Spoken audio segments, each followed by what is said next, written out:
આ કાર્યક્રમ અંતર્ગત મોટી સંખ્યામાં પાણીના કુંડાનું વિતરણ કરવામાં આવ્યું હતું અને આ કુંડાઓ ગલીઓ, છત અને જાહેર સ્થળોએ મૂકવામાં આવશે, જેથી તરસ્યા પંખીઓ અને નાના પ્રાણીઓને પીવાનું પાણી મળી શકે।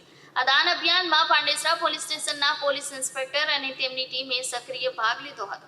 પોલીસ અધિકારીઓએ પોતાના હસ્તે પંખીઓ માટે બનાવાયેલા આ કુંડાઓનું વિતરણ કરી માનવતાનું ઉત્તમ ઉદાહરણ પ્રસ્તુત કર્યું। જિંદગી જીવદયા અભિયાન ટ્રસ્ટ દ્વારા આ પહેલ હેઠળ લોકોને અપીલ કરવામાં આવી કે તેઓ પોતાના ઘરની બહાર બારી કે છત પર પાણીના કુંડા કે વાસણ મૂકે, જેથી આ ઉનાળાની ઋતુમાં કોઈ તરસ્યું પંખી કે પાણી વગર મરે નહીં।